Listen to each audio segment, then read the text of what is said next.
Hello, everybody. Welcome back to another episode of the series 100 Tips That Only a Grandmaster Knows. This tip is very simple. You can see on the screen the position that we have right here, and it's to illustrate the following tip. When the knight is on b3, this goes for g3 as well, of course, b6, g6. So these four squares, we have a very specific set of moves that we can play against it, and it's good every single time. So first of all, when the knight gets to, let's use this g6 knight as an example, the move g3. Add this to your repertoire immediately. If you see that a knight is going to land on g6, you could play it preemptively. You could just wait for it to get there. And then g3 is such a powerful move because usually there's going to be a pawn in the center here, at least for one of you. And even if the knight goes there, it's not that big of a deal. But like I said, for the most part, when people bring their knight to g6, it's to access different squares like f4 and h4. The move g3 just shuts that entire operation down. Very, very powerful. And while this might seem relatively obvious, I don't just mean like, g3 handles a knight on g6 really well. I mean, almost every single time that your opponent tries to bring a knight to g6, answer it with g3 and your life will be a lot easier. Now, as a follow-up to g3, we have the move h4.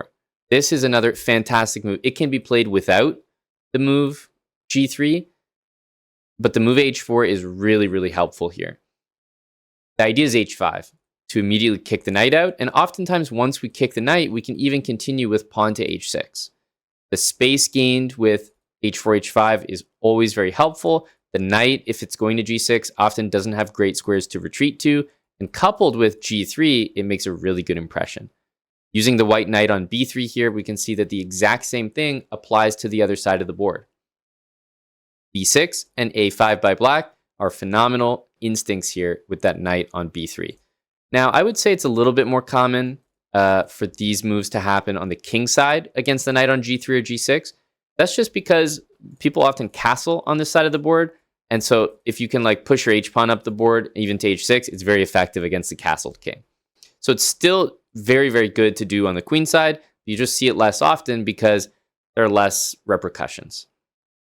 So that's the tip. Let's see a few examples of where you might see this. First of all, let's take this position. This is just a Caro-Kann. Okay.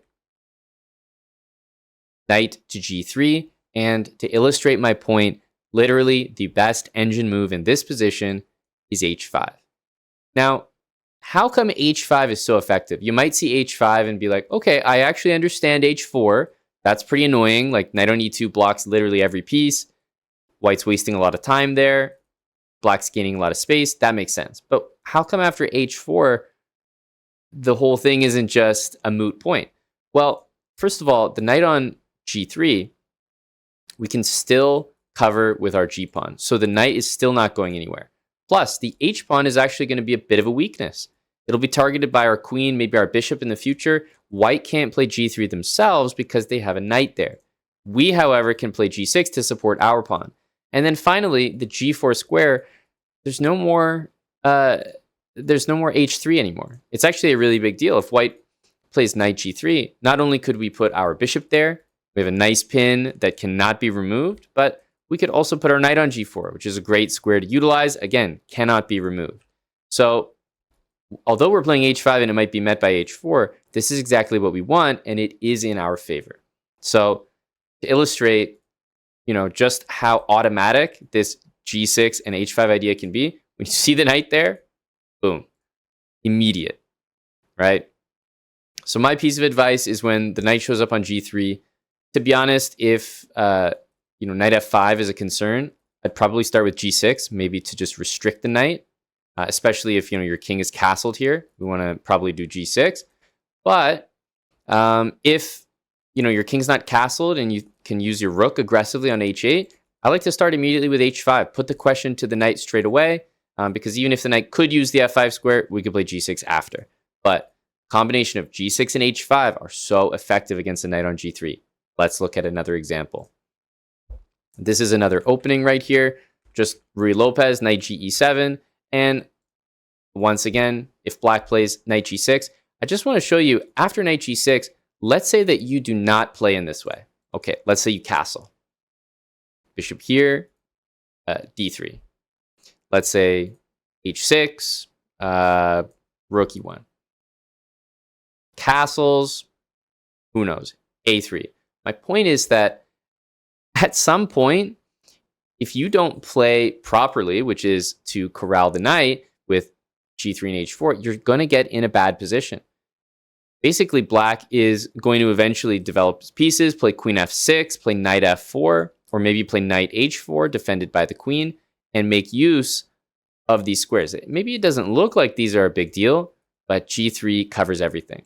Now, g3 here, honestly, it's quite weakening. So I'm not saying that in every single position, you just want to thump out the move g3 every single time. But to be honest, 90% of the time, it's going to be a good move. So just make sure you're on the lookout for it. For example, if these bishops were not on the board, g3 immediately. Great move. Deals with the knight, and there's no danger right here. If my bishop had access to f1, I think this is a great move because I can play bishop f1, bishop g2, cover my light squares. Meanwhile, dealing with the knight. So what needs to be played? When the knight goes here, immediately h4. This is the best engine move in the position. Okay? If black responds with h5, well, again, the great thing is we can play g3. The knight is absolutely trapped. We can also use the g5 square ourselves because f6 is not a very likely move from our opponent.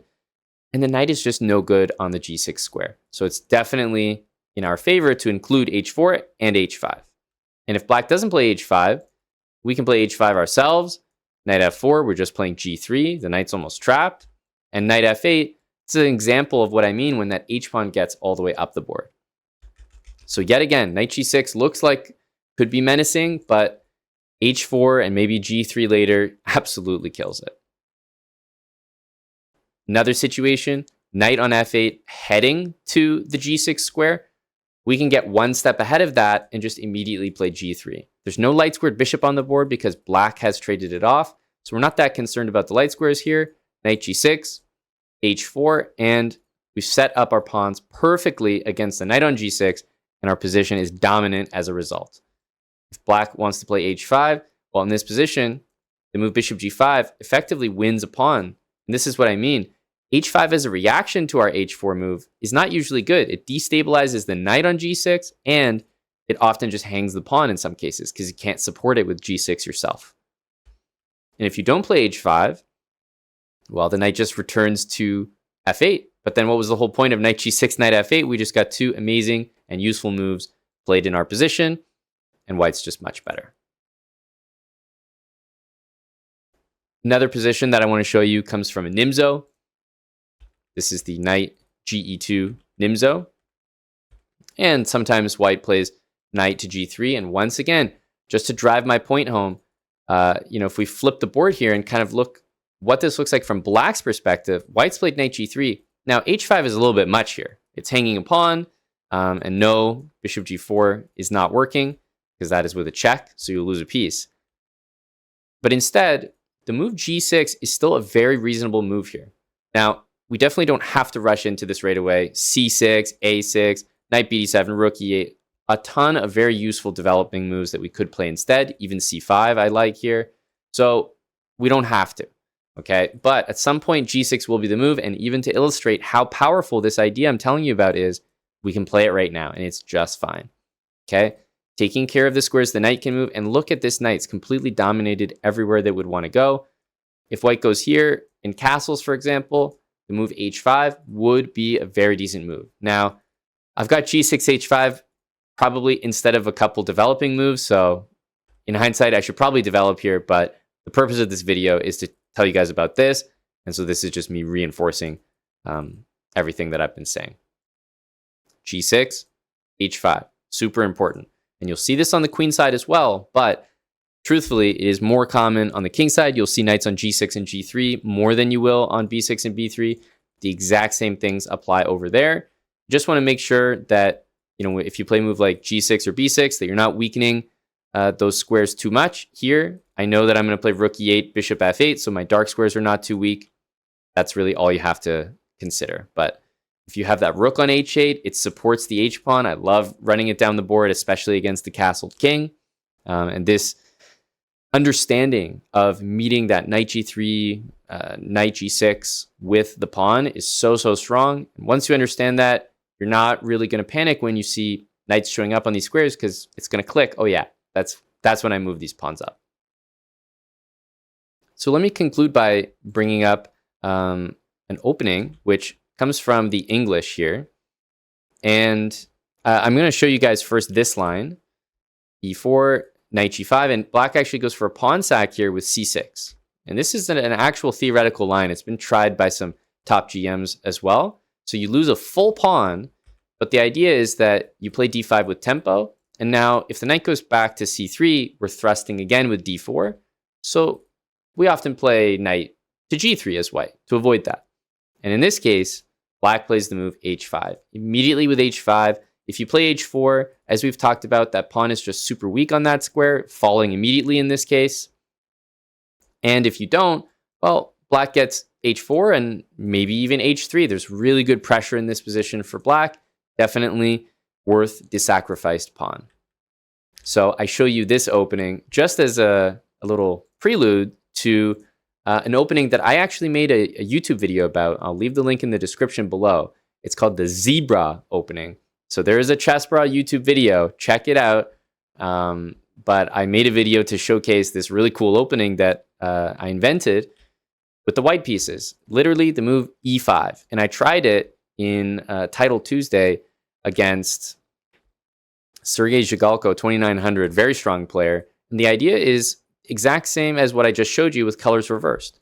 So I'm handing over the e-pawn to play d4 with tempo. And of course, knight c6 is playable, but knight g6 is the most natural, just getting out of the way, and h4. And I went on to win a really nice game here. I'm a big fan of this opening. I've tried it with tons of success, and you can see here, because the h-pawn moved, amazingly, and this is a 2900 Grandmaster, by the way, a super strong player, he's just unable to handle the fact that this knight has nowhere to go. And that's simply because of the h4 and h5 moves being included. Queen b6 trying desperately to defend the knight, but after knight c3, black needs to play e6 to defend the pawn, but just can't. And so the position becomes very awkward here.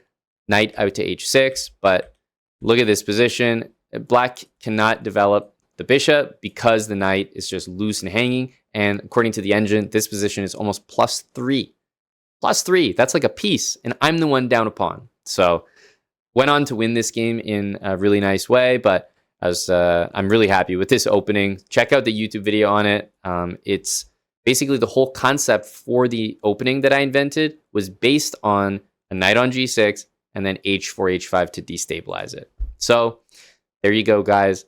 That's yet another tip that only grandmasters really understand at the highest level. It's one thing to see a knight there and maybe play g3 to cut the squares, but to understand that the h-pawn down the board or the a-pawn on the queen side can be used immediately and with great effect against the knight, that's something that really takes some time. So hopefully this video is a good reminder of like, hey, go for it immediately. When you see that knight, bells and whistles should be going off.